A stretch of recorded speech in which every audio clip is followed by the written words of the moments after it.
The numbers for Harry's paperback version of Spare in, and oh boy, they're not good.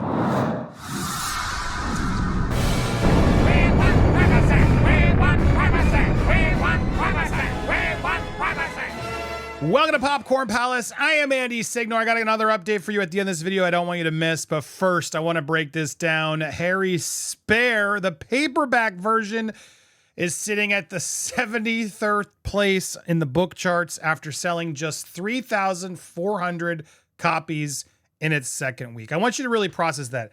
That is bad. Now, look, it's interesting because he could have leaned in. He could have sold more copies if he had adjusted it, added more stuff. He probably could have gotten this up to #1 if he had just tried a little bit. If he had allowed Penguin Random House to actually do something extra new, what have you, this would have shot to the top, and he didn't. So take that as you will.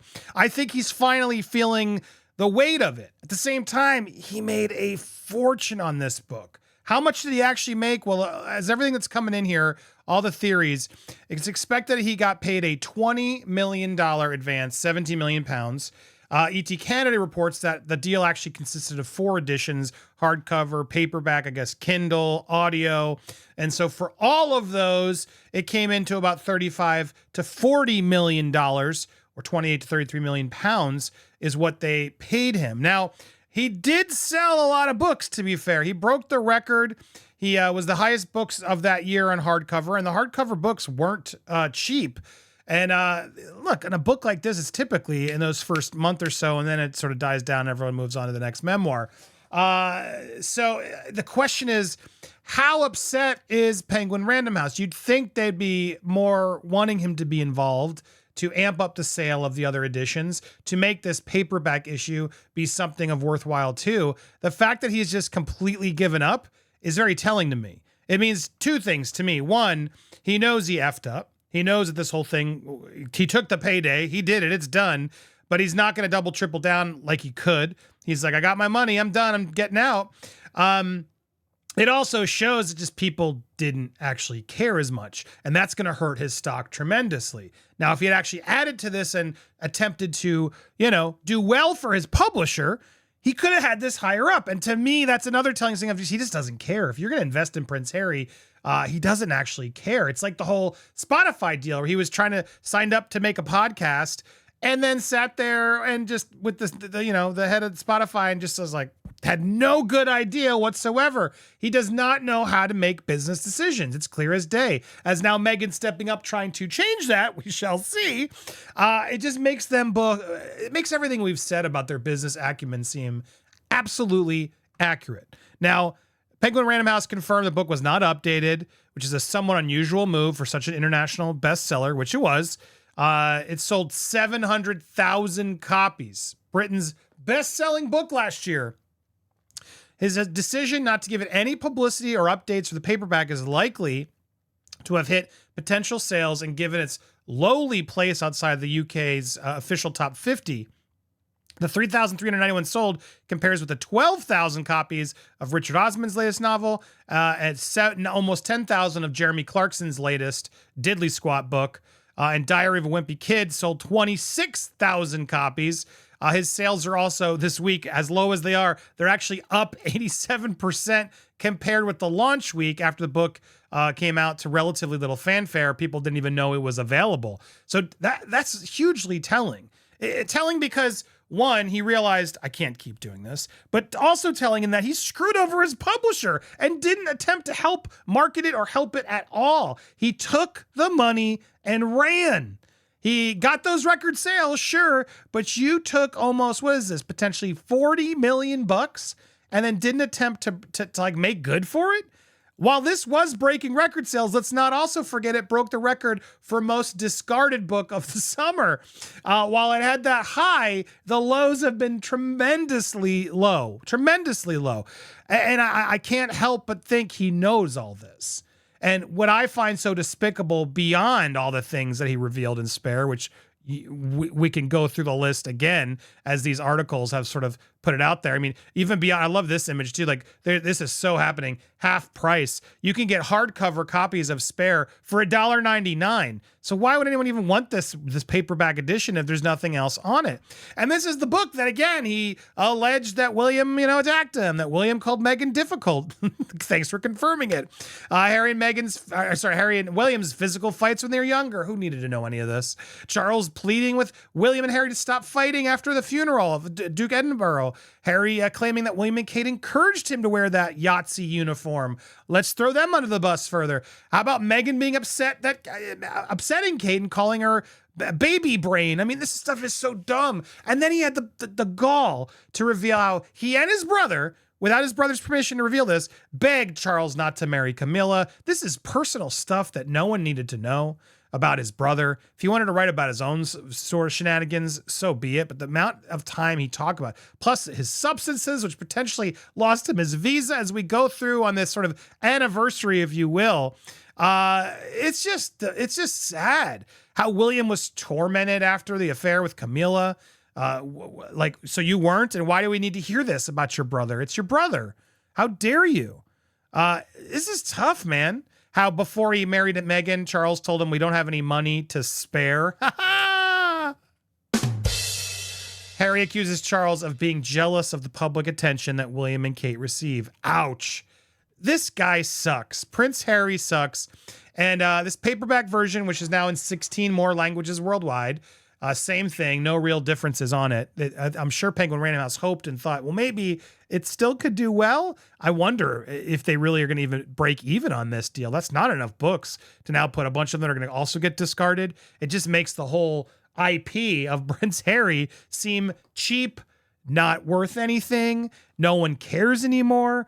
And his choice not to add to it, even if it wasn't royal family revelations, but just anything at all, to do a forward, or was it epilogue about the reaction since then, would have been actually I think, a brilliant move to write something that sort of acknowledges the hurt. Almost, I doubt he would have apologized, although that would have been very extremely helpful. Forgo an actual apology, at least trying to explain and realizing, perhaps he offered too much. That's why he's not offering more and has no plans to offer any more again. But, reactions, this. There was a way to politely address the elephants in the room, to take some accountability, to still own up. Look, I did this. I'm not doing it again. And I know some people are upset, and I'd say sorry that you feel this way. There perhaps were some things in this book that didn't need to be revealed. That's the kind of thing that could, I think, won him back and got those sales up even higher. And so now he's got the damage of this book, which is already, half off everywhere, probably even more than half off everywhere. This book is now, plummeting and just bombing. But beyond just that, you don't even follow up to the people who invest in you. You just take the money and run. Man, that is shady. That is one of the shadiest things out there, and I would never want to get in business with somebody who's not going to follow up and make sure that every piece of book that I took $40 million for isn't being promoted and helped as well.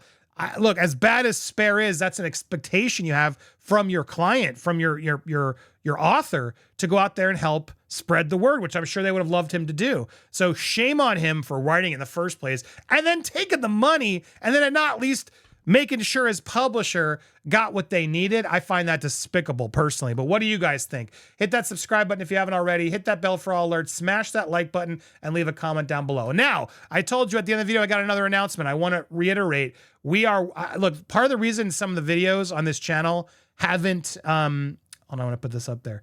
They haven't, I've been a little slower just because I'm deep in post-production on some royal documentaries. I actually got 2 now in the bank.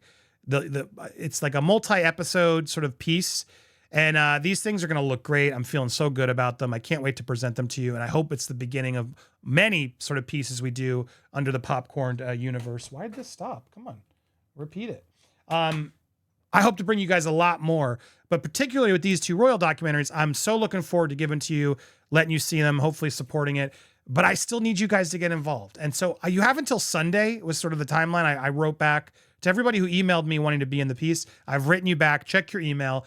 I need you to submit a video by Sunday. If you have a phone, Here it is, iPhone. You can use your iPhone. Just do it sideways. If you're using an iPhone, I think even Samsung, there's a 4K capability on this phone.